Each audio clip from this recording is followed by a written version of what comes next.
नळदुर्ग मधील तमाम जनतेला मी काशीनाथ घोडके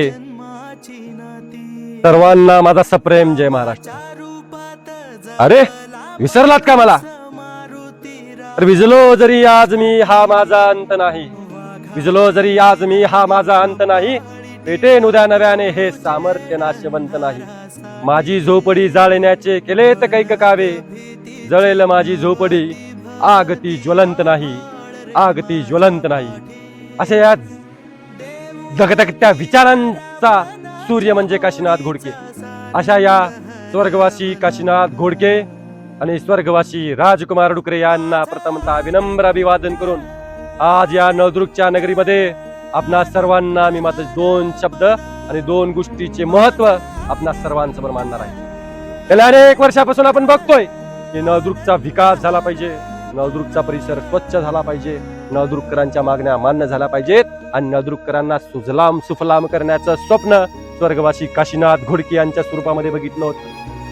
गेल्या अनेक वर्षामध्ये आम्ही बघतोय की नळदुर्ग शहरामध्ये असलेल्या वसंतनगर येथील दुर्गानगर येथील कबाल्याचा विषय मिटला पाहिजे।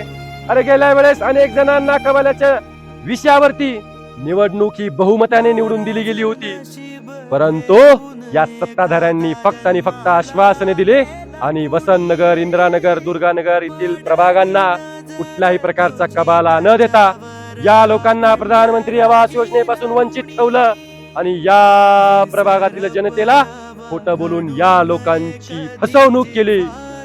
विसरलात तुम्ही? विसरतोय मी आणि हेच लोक बोलतायत अरे टेन्शन घेऊ नकोस, ही लोक 500 रुपयाच्या नोटावरती आणि संध्याकाळच्या मटणाच्या बोट्यावरती चालणारी लोक आहेत। मग मला या नळदुर्ग मध्ये असलेल्या वसंतनगर, दुर्गानगर, इंदिरानगर मधील जनतेला विचारायचं आहे की तुम्ही एवढे स्वस्त आहात? अरे गेल्या वेळेस तुम्ही विसरलात?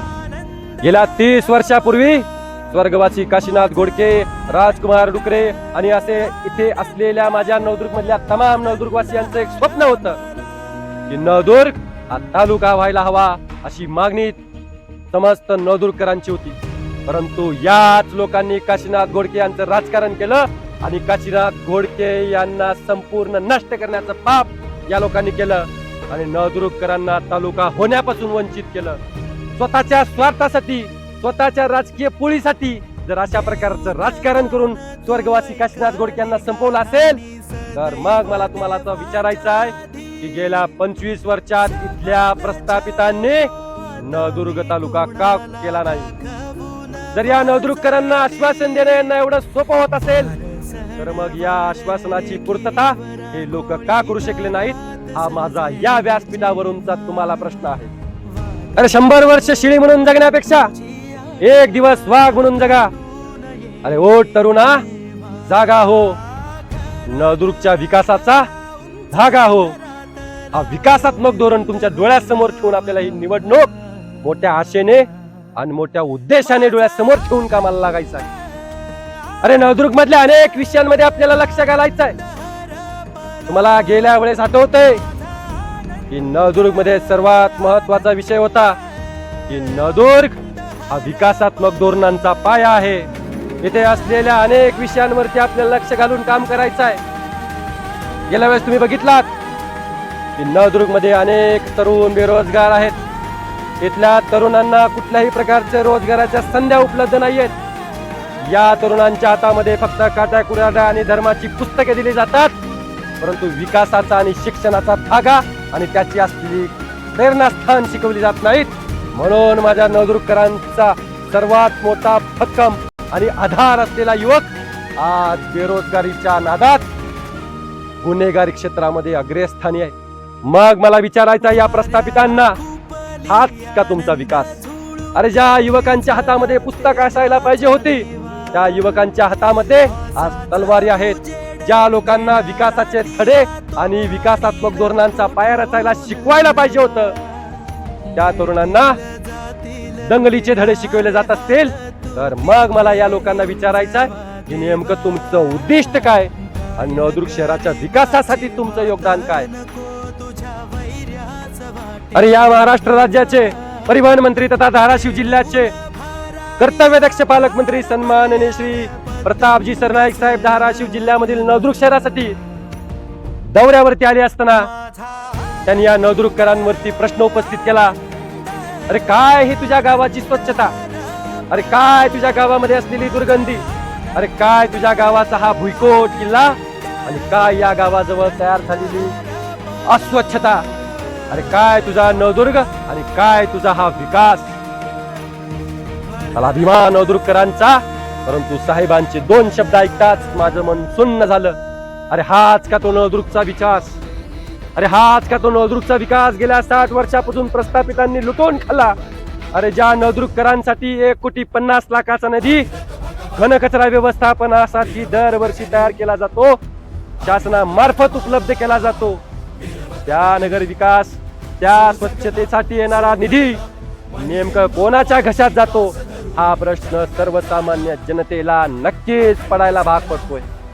कारण की गेल्या 60 वर्षामध्ये जर अशा प्रकारची अस्वच्छता नळदुर्गकर झेलत असतील, अरे किल्ला गे, ब्राह्मण गल्ली, मराठा गल्ली, गवळ्या गल्ली, चांभार गल्ली, धनगर गल्ली आणि भीमनगर पासून दुर्गानगर, इंदिरानगर, वसंतनगर, रहीमनगर या परिसरातल्या जनतेला अस्वच्छतेमध्ये राहून जर आपलं अस्वच्छता आणि आपलं शरीर धोक्यामध्ये घालायचं असेल, आपलं जीव धोक्यात घालून जर जगायचं असेल, तर मला प्रश्न विचारायचा आहे या प्रशासकीय यंत्रणेला की आम्ही माणूस म्हणून जगतोय जनावर म्हणून म्हणतोय चेहरा नवा, विकास हवा, चेहरा नवा, बदल हवा. या दृष्टिकोनाला समोर ठेवून आपल्याला येणाऱ्या काळामध्ये नळदुर्ग पासून ते दुर्गानगर पर्यंतचा प्रभाग, प्रत्येक प्रभागामधून स्वच्छतेसाठी सर्वात मोठा अजेंडा हातात घेऊन काम करायचं आहे. अरे गेल्या वेळेस तुम्ही बघितलात, गेल्या 60 वर्षापासून आम्हाला काय दिलंय. अरे त्या नगराध्यक्षाला एकदा जाऊन विचारा की गेल्या 10 वर्षामध्ये आमच्यासाठी कुठल्या प्रकारचं क्रीडांगण तू उभं केलं.